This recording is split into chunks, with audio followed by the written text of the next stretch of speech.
우리 경제의 든든한 버팀목인 반도체 수출이 연초부터 꺾이면서 반도체 위기론이 나오고 있죠. 하지만 한 IT 전문 시장 조사 업체는 반도체 수요가 꾸준히 이어질 것이기 때문에 우려만큼 어렵지는 않을 것이다. 이런 전망을 내놨는데요. 정확히 어떤 상황인지 신한금융투자 소현철 기업분석부 부서장과 함께 자세히 얘기 나눠보겠습니다. 어서 오십시오, 부서장님. 네, 안녕하십니까. 먼저 이 반도체 수출 상황부터 좀 자세히 알아볼까요? 예, 2016년도 6월 달에 미국과 중국이 4차 산업혁명이 본격화되면서 메모리 반도체가 28개월 동안 상승하는 슈퍼 호황이 있었습니다. 네. 네, 작년 10월 달에 중국의 메모리 반도체 수요가 부진하면서 네. 반도체 가격이 11% 정도 하락을 했고요. 네. 연초 10일 동안 지금 수출이 27% 감소하는 등 상황은 생각보다 좀 안 좋다고 보시면 될 것 같습니다. 네, 그래픽 보니까 27% 이렇게 감소한 걸로 나왔군요. 이 반도체 수출이 우리 경제에서 차지하는 비중이 워낙 크잖아요. 그래서 우리 경제에 미치는 영향도 적지 않을 것 같은데요. 어떻습니까? 예, 맞습니다. 저희 지금 삼성전자나 하이닉스가 순이익이 상장사 전체의 작년에 한 40% 정도 차지했기 때문에 네. 반도체 업황의 부진은 한국 경제에 부정적인 영향이 미칠 거는 확실하다고 보고 있고요. 네. 특히 이제 메모리 반도체 가격이 빠지게 되면 매출액과 영업이익이 줄게 되면서 결론적으로 말씀드리면 투자도 부진해질 거고 네. 이로 인해서 소비 수요에도 악영향을 미칠 거로 보고 있습니다. 구체적으로 이제 하나하나 살펴보겠습니다. 수출 실적이 연초 열흘 동안의 통계이긴 하잖아요. 그래서 좀 더 봐야겠지만 이렇게 반도체 수출이 꺾인 이유 어디에 있을까요? 예, 일단은 가장 큰 거는 작년 7월 달에 미국과 중국이 무역 분쟁이 시작됐습니다. 네. 거기에 미국 정부의 중국 IT 산업 견제가 시작되면서 그렇죠. 작년 하반기부터 미국과 중국의 메모리 반도체 수요가 둔화되기 시작했습니다. 네. 특히 연초에 애플에서 이제 가이던스를 발표를 했는데 네. 애플 아이폰이 중국에 판매가 급감을 했습니다. 이로 그렇죠. 인해서 1월 달에 메모리 반도체 주문이 크게 줄면서 상황이 안 좋게 나왔다고 보시면 될 것 같습니다. 그럼 화웨이에 대한 견제라든지 이런 것들도 다 포함이 돼 있다. 예, 그게 전체적으로 다 그런 부분이 컸고 결국 미중 무역 분쟁이 이번에 어떤 반도체가 일시적으로 안 좋아졌던 이유 중에 하나라고 보시면 될 것 같습니다. 네.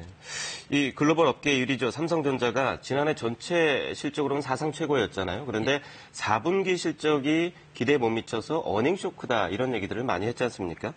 이 반도체 수요 감소가 영향을 미쳤다 이렇게 볼 수 있는 건가요? 예, 그렇게 보는 게 정확하다고 보시면 될 것 같습니다. 네. 그래서 작년에 메모리 반도체 4분기 때 가격 급락으로 인해서 실적이 좀 안 좋았고요. 네. 또 스마트폰 수요가 최근에 역성장에 들어갔습니다. 스마트폰이요? 예, 특히 이제 스마트폰이 10년 동안 오면서 이제는 뭐 기술적으로 차별화가 거의 없다 보니까 업체 네. 간의 가격 경쟁이 치열했고 삼성전자 스마트폰 사업도 정체가 되면서 작년 4분기 때 삼성전자가 좋지 못한 실적을 기록한 이유 중에 하나라고 보시면 될 것 같습니다. 사실은 이 휴대전화 같은 경우에 기술의 혁신이 계속 이루어져야만 새로운 반도체, 그러니까 고성능 반도체가 추가로 들어가고 이런 것들이 이제 선순환이 될 수 있을 것 같은데 지금은 그 휴대전화 혁신이 약간 보합세다 이렇게 볼 수 있는 건가요, 그럼? 예, 그렇게 보시면 될 것 같습니다. 이미 LTE 네트워크가 나온 지가 벌써 한 9년 가까이 됐기 때문에 네. 이제는 5세대 네트워크를 기반으로 한 새로운 신기술이 나와야 되는데 아직 그게 없는 상태에서 네. 미국과 중국의 무역 분쟁으로 인해서 지금 일시적으로 좀 반도체 업황이 좀 안 좋다고 보시면 될 것 같습니다. 네. 그러면 이른바 반도체 슈퍼홍이 끝난 건가? 아니면 그동안 워낙 설비 투자들을 많이 했잖아요. 공급이 워낙 많이 늘었기 때문에 잠깐 숨 고르기를 하는 건가? 어떻게 보십니까? 사실 그 IT 역사 한 30년을 돌이켜보면 네. 사실은 그 IT 산업을 이끌어왔던 거는 혁신적인 신제품이 독립 변수고요. 그렇죠. 메모리 반도체는 사실 종속 변수입니다. 네. 결국은 혁신적인 신제품이 나와줘야지만 메모리 반도체 수요가 다시 올라갈 수 있는데요. 그렇죠. 현재 지금 오늘 방금 CES에서 나왔듯이 네. 이제 미국과 중국을 중심으로 자율주행 기반의 전기차, 네. 그다음에 5세대 네트워크를 통한 다양한 가상현실, 증강현실, 네. 인공지능이 나오게 되면 결국은 중장기적으로는 반도체 업황은 좋을 수밖에 없다라고 좀 보고 있습니다.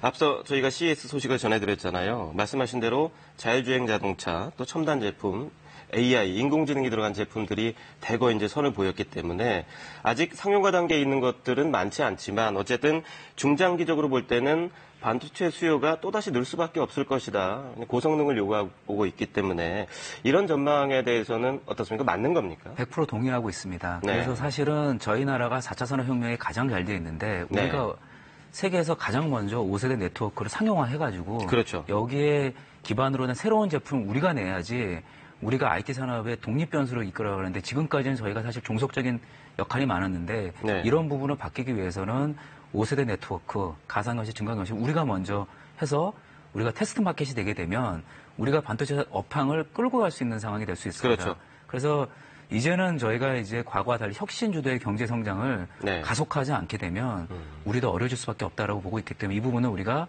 가장 중점적으로 정책적으로 좀 저희가 끌고 나가야 된다라고 좀 보고 있습니다. 그렇죠. 결국엔 기술이 중요할 것 같은데 여러 나라들이 기술 경쟁을 하고 있기 때문에 결국은 반도체 가격이 지금은 떨어졌지만 하반기 이후에는 좀 올라갈 것이다. 이런 전망도 있거든요. 이 부분은 어떻게 보십니까?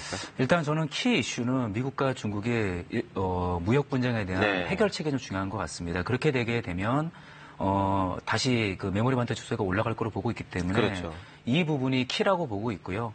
저희가 좀 주목해야 될 거는 중국입니다. 사실은 저희가 중국이 굉장히 좀 대단하게 지금 4차 산업혁명이 잘 주행되고 있고 그렇죠. 세계 최대의 전기차 네. 시장일 뿐만 아니라 중국 정부가 그 텐센트와 네. 바이두와 협력해서 자율주행 기반의 전기차를 가장 먼저 상용화할 것 같습니다. 이렇게 될 경우에는 중국이 세계 4차 산업혁명을 주도할 수밖에 없기 때문에 우리가 여기에서 밀리게 되면은 우리 경제가 어려질 수밖에 없기 때문에 우리가 먼저 그렇죠. 4차 산업혁명을 주도하는 국가가 돼야 되는 게 가장 중요하다고 좀 보고 있습니다.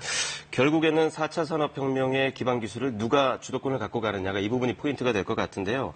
중국의 기술이 많이 발전해 있기 때문에 중국을 어떻게 따돌릴 것이냐 우리 입장에서 보면 이 부분이 굉장히 중요할 것 같아요. 어떤 점을 좀 신경을 써야 될까요? 저희가 지금 제가 제일 주목하고 있는 건 중국의 전기차입니다. 네. 세계 전기차의 70%가 중국에서 판매되고 있고요. 중국의 전기차 굴기는 우리 생각 이상의 상상을 초월합니다. 네. 그런데 많은 분들은 전기차만 얘기하지만 전기차의 핵심은 자율주행 기반입니다. 그렇죠. 결국 자율주행 기반이 가장 잘 구현될 수 있는 차는 전기차이기 때문에 네. 중국 정부가 이 부분을 끌고 있고요. 특히 최근에 앨런 머스크가 중국에서 100% 되는 전기차 공장을 이제 건설하기 시작했기 때문에 이 부분을 저희가 주목해야 된다고 보고 있습니다. 정부에서도 그런 측면에 대한 정책적인 지원이 좀 필요할 것 같네요. 오늘 네, 말씀 맞습니다. 잘 들었습니다. 예, 감사합니다.